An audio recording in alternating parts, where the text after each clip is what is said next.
kita sekarang beralih ke segmen keempat mungkin ya Mas Ibnu dan Pak Ya, Budi dan Bapak dan Ibu pemirsa. Jadi di sini mungkin kita alihkan pandangan kita ke kiat-kiat menghadapi kecemasan digital sekarang, ya, khususnya di kalangan remaja.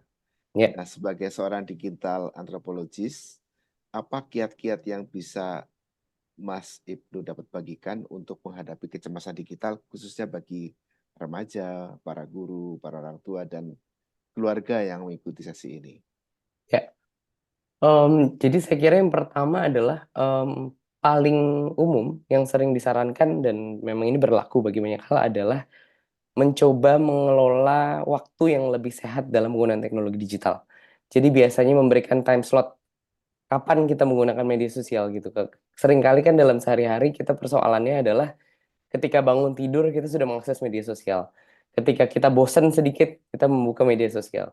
Ketika kita mau tidur juga mengakses media sosial. Tapi kalau kita mulai belajar menerapkan time slot gitu, sebenarnya seperti aktivitas kita dulu misalnya ketika membaca koran tuh ya cuma jam 7 sampai jam 8 pagi gitu. Jadi kita juga mulai menerapkan time slot, kita akan punya relasi yang lebih sehat dengan media sosial itu sendiri. Yang kedua adalah menjadi lebih aware, menjadi lebih conscious terhadap konten yang kita konsumsi. Jadi kita tahu bahwa perusahaan teknologi media sosial sebenarnya memang merancang bagaimana algoritma teknologi yang kita gunakan memberikan kita konten-konten yang kita sukai. Jadi kita akan selalu disodorkan, misalnya saya suka menonton pertandingan sepak bola, maka kita akan terus-terusan diberikan konten mengenai sepak bola. Jadi dari awal kita harus lebih aware tentang pilihan-pilihan misalnya akun-akun yang kita follow dan kemudian akun-akun yang kita lihat dan ketika kita sadar kita juga menjaga misalnya konten-konten yang kita lihat tidak mendorong pada kecemasan yang berlebihan. Paling mudah misalnya ketika perkara konflik gitu. Kita harus membatasi misalnya konsumsi-konsumsi konten terkait konflik, konsumsi-konsumsi konten misalnya terkait dengan katakan waktu Covid gitu misalnya. Eee, untuk tidak terus-terusan mengkonsumsi konten tersebut karena meningkatkan kecemasan yang berlebihan. Yang dalam beberapa kasus yang lebih ekstrim, beberapa orang misalnya mengadvokasi juga bisa menerapkan istilahnya digital minimalism gitu. Jadi benar-benar membatasi, tools-tools media sosial, teknologi digital sesuai dengan, fungsi yang ingin kita gunakan. Misalnya YouTube, kita sering melihat YouTube menggunakan YouTube seperti kita menggunakan televisi. Padahal sebenarnya beberapa orang bisa mengadvokasi YouTube bisa digunakan dengan cara seperti kita melihat perpustakaan. Jadi kita hanya membuka YouTube sesuai dengan kebutuhan yang mau kita cari gitu. Jadi misalnya saya mau mencari resep masak gitu, kita hanya mengetik itu pada saat itu. Jadi bukan alih-alih terus mengkonsumsi YouTube, "Oh, ada yang menarik nih kita tonton." Kita hanya membuka YouTube sesuai dengan informasi yang mau kita cari. Nah, tapi resep-resep ini, tapi juga hanya berlaku misalnya ketika generasi yang sekarang saya kira. Yang menjadi PR memang kita belum punya tools, cara-cara yang lebih tepat gitu, misalnya seperti yang tadi saya sampaikan, untuk generasi alpha, yang memang penggunaan teknologi digital akan lebih banyak, sangat kecil kemungkinannya lebih bisa dibatasi gitu, dan kita belum tahu sebenarnya cara paling tepat untuk kemudian, membangun relasi yang lebih sehat dalam teknologi digital di generasi berikutnya. Iya, makasih Mas. Tadi kan Mas Imbu juga menyampaikan remaja ini anak-anak bukan, dewasa belum. Jadi kalau bicara istilahnya itu stuck in the middle kan, Ya, artinya secara kedisiplinan masih problem, ya kan? ya, Tadi ya, kan pembagian waktu butuh kedisiplinan.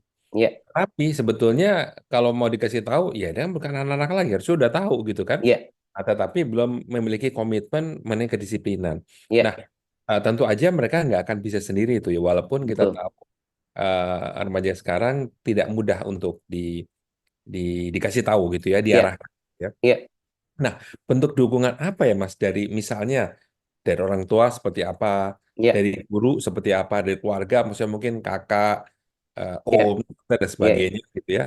Itu ya, gimana caranya supaya mereka bisa terbentuk habitnya? Ya ini ya, kita bicara habit yang tadi betul. time slot ya Mas ya. Ya, saya kira yang menarik adalah sebenarnya dalam beberapa hal juga remaja dan kemudian generasi yang di bawahnya punya update yang tidak dialami oleh generasi di atasnya gitu. Jadi saya kira yang paling real misalnya perkara hoax, persebaran hoax lewat WhatsApp dan lain-lain gitu. Saya kira banyak orang tua mungkin akan sedikit diketawain oleh anak remajanya gitu karena persebaran informasi hoax itu malah lebih rentan katakan di kalangan orang tua misalnya gitu karena ada berita heboh langsung disebar, ada berita heboh langsung disebar gitu. Jadi sebenarnya pada momen ini gitu orang tua dan remaja tuh bisa saling belajar timbal balik gitu. Jadi ketika kita tahu tidak mudah juga untuk memberitahu anak remaja, tapi juga saya kira orang tua bisa belajar tentang media sosial apa sih yang digunakan gitu di antara remaja gitu. Dan kemudian juga yang menarik misalnya di antara remaja yang tidak dialami oleh generasi sebelumnya yang saya kira lebih baik adalah kesadaran mereka akan mental health juga lebih baik. Mereka misalnya lebih terekspos tentang pemahaman tentang mental health. Nah, pada titik ini saya kira misalnya remaja, orang tua, guru, juga kakak-kakaknya, omnya bisa masuk dari situ gitu. Saya kira ketika mereka sadar bahwa mental health itu penting, mental health lebih baik, para orang tuanya misalnya bisa menunjukkan bahwa kalau media sosial punya andil loh terhadap kesehatan mental health anak-anak yang remaja atau murid-muridnya yang remaja tadi gitu. Ketika orang tua juga bisa memberitahu bahwa ini juga mungkin melalui konten-konten di media sosial gitu. Saya kira ada banyak konten TikTok, konten YouTube yang bisa memberitahukan informasi serupa gitu bahwa media sosial punya andil dalam mental health. Saya kira juga bisa diobrolin gitu gimana cara membangun kesehatan mental health yang lebih baik dan cara mereka yang lebih baik menggunakan media sosial.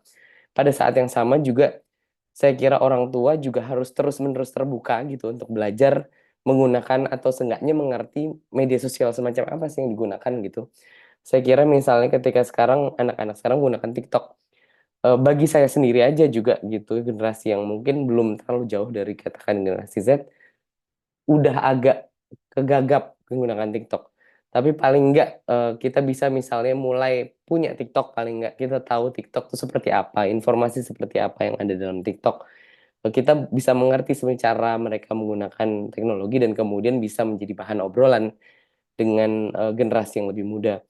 Bagi teman-teman saya misalnya juga udah mulai menemani anak-anaknya main Roblox yang saya lebih nggak ngerti lagi gitu misalnya kan gitu karena sebenarnya pertemanan mereka dibangun dari Roblox gitu jadi bagaimana sebenarnya mereka khusus kalau dulu anak-anak kecil misalnya saling manggil dari rumah gitu untuk main bareng ke taman ke lapangan dan lain-lain sekarang mereka mempunyai waktu untuk bermain bareng di Roblox dan lain-lain.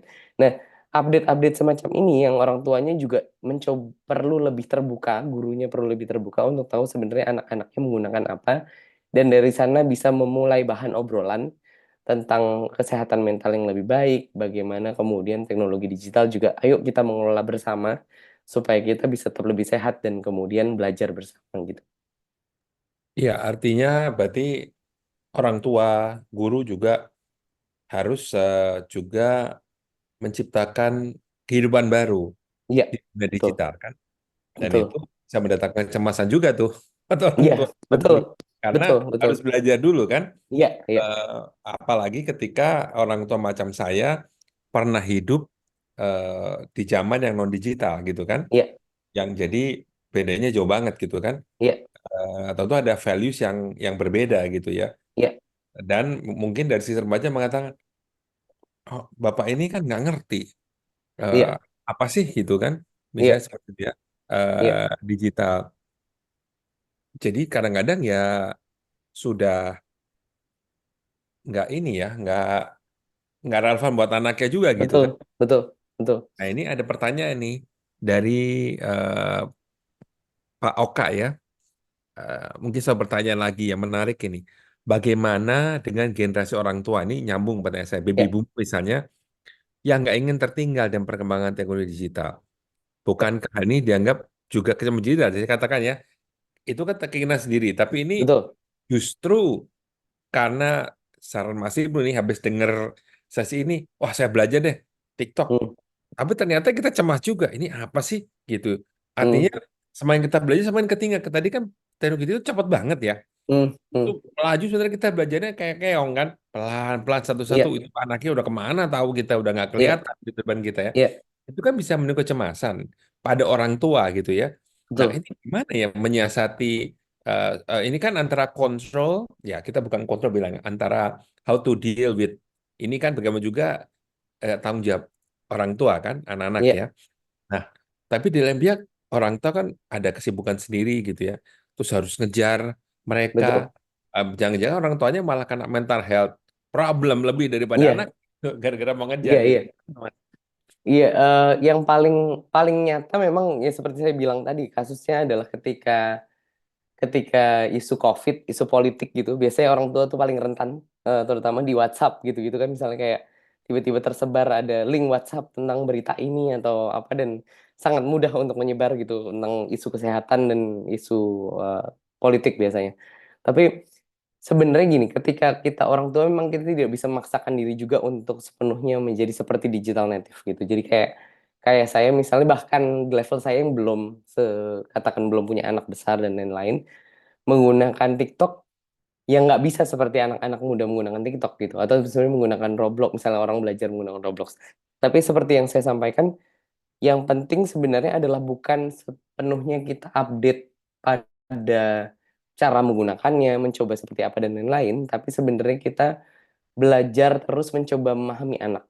Jadi mencoba open, mencoba terbuka gitu. Jadi bukan sepenuhnya kita harus sama juga gitu. Karena memang sudah menjadi curse-nya generasi bahwa kita akan selalu tertinggal dari generasi berikutnya gitu. Dan itu sudah sesuatu yang harus diterima gitu. Tapi paling enggak dengan kita mencoba terbuka, mencoba berdialog, juga mungkin mencoba sekali aja gitu. Kita sedikit mengerti dan kemudian membantu juga memahami apa yang terjadi dengan perubahan-perubahan yang ada. Karena sebenarnya gini, saya ada salah satu ini konsep yang sebenarnya sangat dipopulerkan sama Nassim Talib sebenarnya, soal lindi. Jadi lindi itu adalah pada dasarnya konsepnya adalah gagasan yang bertahan panjang gitu, gagasan yang bertahan sangat lama gitu. Pada umumnya dapat kita harapkan untuk bertahan lebih lama lagi gitu. Jadi misalnya nilai-nilai tentang kebaikan, nilai-nilai tentang moralitas, nilai tentang etik yang sebenarnya kita sudah punya dari dulu gitu. Katakan tentang kekeluargaan dan lain-lain, kita bisa bayangkan sebenarnya nilai itu akan bertahan terus dalam waktu yang lebih panjang. Nah, bahkan ketika katakan teknologi digital ini bergeser dan lain-lain gitu, beberapa value nilai-nilai yang kita pahami gitu tentang kesehatan, tentang integritas, tentang relasi antara orang tua dan lain-lain masih sangat bisa dikomunikasikan gitu. Tapi kemudian penting bagi kita sekali lagi untuk belajar terbuka gitu dengan perkembangan-perkembangan yang ada, tanpa kemudian kita perlu juga mencoba terdesak untuk menjadi sangat FOMO, mengikuti apa yang sangat seperti anak remaja lakukan gitu. Jadi saya kira orang tua masih punya wisdom-nya, masih punya kecakapannya, nilai-nilai yang sebenarnya juga dibangun untuk bisa diwariskan ke anak gitu, bahkan di tengah teknologi digital yang terus berubah gitu. Silakan Pak Aring. Masih mute Pak Aring. Iya nih saya ini nggak otomatis nyalakan. Baik, terima kasih Mas penjelasannya yang eh, cukup panjang tadi. Nah sekarang kita pengen fokusnya sedikit beralih Mas, karena tadi kan kita fokusnya ke user ya. Ya, Nah sekarang apa himbauan yang dapat Mas Ibnu berikan sebagai seorang digital anthropologist kepada para pengembang dan penyedia teknologi digital ya, agar kecemasan digital khususnya pada remaja tidak semakin parah gitu Mas. ya. Sebenarnya ini agak sulit dalam hal memberikan saran ke pengembang ya, karena memang secara secara desain currency valuasi company-nya dirancang sebanyak mungkin untuk mengambil atensi dari pengguna gitu. Jadi memang sebesar-besarnya mengambil atensi dari pengguna. Ini seperti katakan yang saya bilang tadi, kan kita sulit untuk katakan memberi saran, let's say ke perusahaan rokok untuk menciptakan rokok yang lebih sehat gitu ya. Karena kan kayak memang asumsinya emang itu dirancang, produknya emang dirancang dari adiksi gitu atau perusahaan gula gitu. Nah tapi pada dasarnya ini juga ada perubahan yang lebih baik dalam hal, saya kira banyak tekanan gitu ketika kemudian ada banyak kasus yang dialami terhadap pengguna media teknologi digital dan lain-lain, dan beberapa pengguna perusahaan teknologi digital seperti yang besar-besar seperti Facebook dan lain-lain mulai mengembangkan fitur yang katakan membatasi konten. Jadi kadang misalnya Instagram, ketika kita scrolling pada titik tertentu misalnya sudah nggak ada lagi scrolling berikutnya gitu karena memang udah di stop. Nah, em, dalam hal ini pengguna harus terus katakan memberikan berorganisasi dan kemudian memberikan masukan dan memberikan tekanan tanda kutip terhadap penggunaan teknologi digital untuk menciptakan perangkat yang lebih sehat gitu. Salah satunya misalnya memberikan peringatan terhadap pengguna untuk membatasi penggunaan teknologi digital itu sendiri. Dalam konteks HP gitu misalnya kita sudah mulai menemukan Apple juga saya kira Android ada fitur yang memberikan informasi kita sudah terlalu lama menggunakan HP gitu. Jadi sudah mulai ada fitur-fitur seperti itu gitu. Juga misalnya sekarang Apple memberikan fitur yang membuka opsi pada penggunanya untuk kita tidak lagi datanya untuk mau diambil oleh oleh perusahaan teknologi digital. Jadi saya kira perkembangannya memang masih sulit gitu karena dari sisi perusahaan memang kepentingannya adalah mereka mengambil atensi sebesar-besarnya.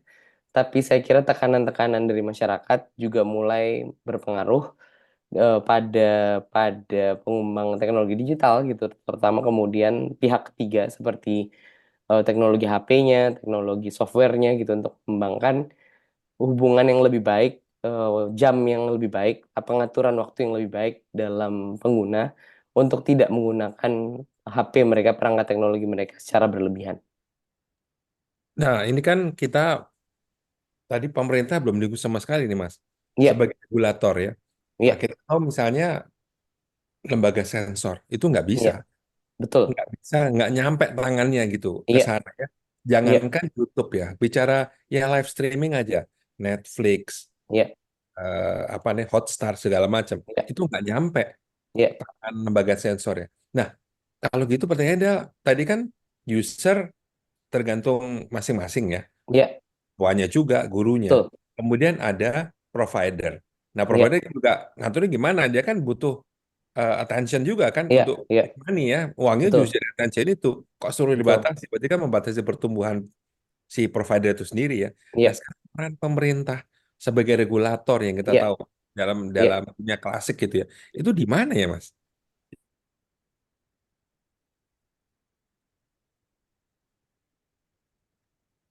Suaranya hilang ya? Belum,